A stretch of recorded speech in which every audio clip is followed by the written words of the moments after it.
Bonjour à tous, toujours dans le cadre de la déclaration des impôts, nous passerons en revue dans cette vidéo toutes les nouveautés de la déclaration des impôts ainsi que les points à prendre en considération et qui peuvent éventuellement optimiser votre déclaration.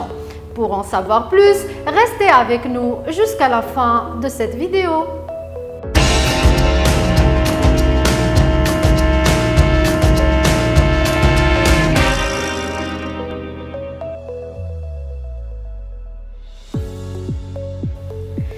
Quelles sont les nouveautés dans la déclaration des impôts?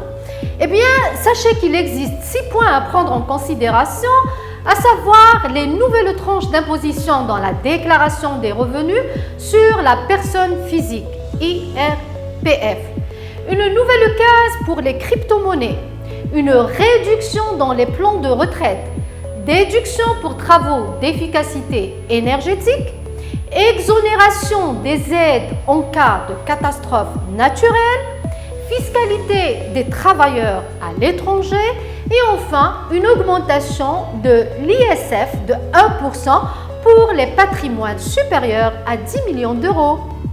Passons voir maintenant en détail chaque point à part.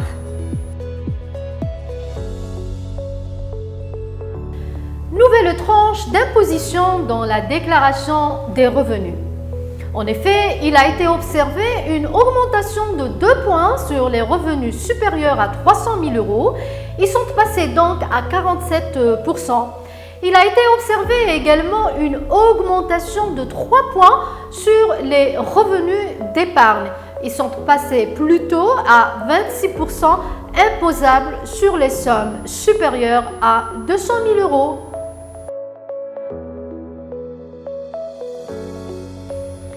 Une nouvelle case pour les crypto-monnaies. En effet, dans l'optique de savoir si vos actifs ont été augmentés ou non par les opérations d'achat et de vente des crypto-monnaies, l'agence fiscale a créé une nouvelle case portant le numéro 1626. D'un côté, il y a une case où mettre la date et la valeur d'acquisition de ces crypto-monnaies et de l'autre côté, une autre où il y a lieu de mettre la date et la valeur de vente de celle-ci afin que le programme puisse calculer d'une manière automatique si vous avez eu un gain ou une perte. Dans le cas d'un profit ou d'un gain, ce bénéfice fera partie de l'ensemble de vos revenus et vous paierez donc des impôts au taux qui résulte de la somme de tous. Pour plus de détails sur les crypto-monnaies, vous trouverez le lien de notre ancienne vidéo ici dans la barre d'infos.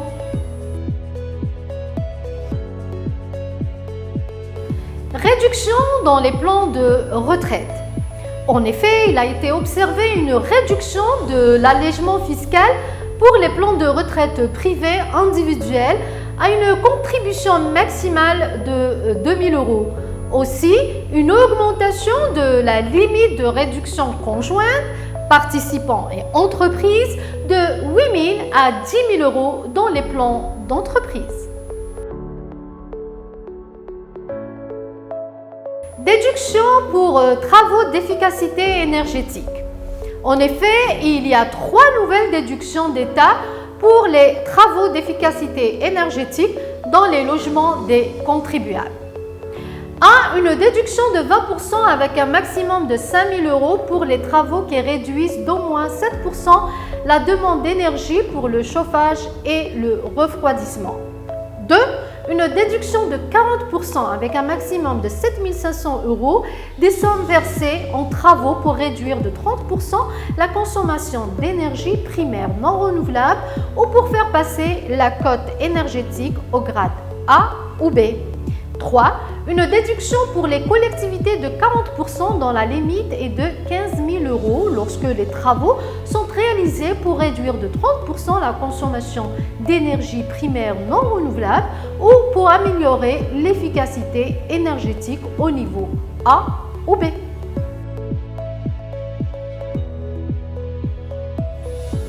Exonération des aides en cas de catastrophe naturelle.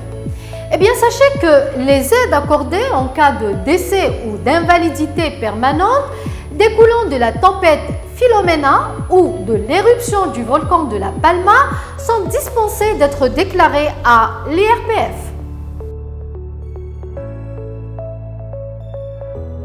Fiscalité des travailleurs à l'étranger. Eh bien, les travailleurs qui, après avoir vécu 10 ans à l'étranger, sont taxés à 24% jusqu'à 600 000 euros. À partir des 600 000 euros et plus, ils seront taxés à 47%, comme il a été mentionné dans la 6e section récemment mise en place. Pour en savoir plus sur les mouvements de capitaux internationaux, vous trouverez le lien de notre ancienne vidéo ici dans la barre d'infos.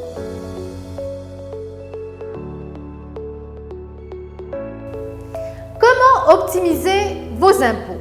Eh bien, méfiez-vous des locations immobilières. En effet, le délai de prise en compte des montants d'encaissement douteux de loyer et qui donne droit à des déductions est ramené de 6 à 3 mois.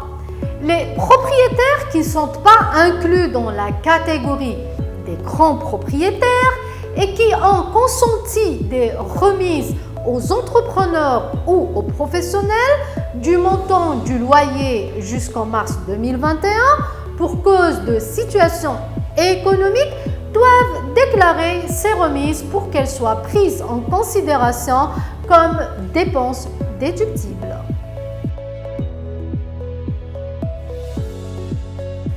Allocation de cessation d'activité. En effet, beaucoup d'autonomes et indépendants ont vu la nécessité de percevoir des allocations pour cause de cessation d'activité pendant la pandémie du Covid-19. Si c'est votre cas, vous devez savoir que cette prestation doit apparaître dans votre déclaration des revenus 2021. Vous devez l'incorporer comme revenu de travail afin d'obtenir la déduction fiscale correspondante. Votre état civil. En effet, c'est un paramètre à prendre en considération. Dans le cas où vous êtes marié, vous avez la possibilité de faire la déclaration individuellement ou conjointement dans le cas où vos revenus sont faibles. Il est généralement conseillé de le faire ensemble, bien que si vous avez acheté une maison avant 2013, il vaut mieux le faire plutôt séparément. Appliquer la déduction pour acquisition de résidence habituelle. En effet, les contribuables qui ont signé l'hypothèque de leur premier logement avant 2013 peuvent continuer à bénéficier de la déduction pour l'acquisition d'une résidence habituelle avec laquelle ils peuvent déduire 15% de ce qui a été payé au cours de l'année jusqu'à un maximum à atteindre de 9 040 euros. Compenser les pertes. En effet, les gains réalisés en 2021 sur la vente ou le don d'un bien peuvent être déduits des pertes en capital ou des rendements négatifs encourus. Nous arrivons enfin au terme de notre vidéo, mais avant le mot de la fin, nous vous recommandons vivement de vous faire assister par un spécialiste dans les démarches de déclaration de vos impôts afin d'éviter toute surprise désagréable. Nous demeurons à votre disposition pour toute question ou information supplémentaire. N'hésitez surtout pas à nous contacter. Vous trouverez nos coordonnées dans la barre d'infos et si vous aimez la vidéo, n'oubliez pas de nous mettre un like et de vous abonner à cette chaîne pour avoir plus de contenu. Merci beaucoup pour votre attention et à très bientôt.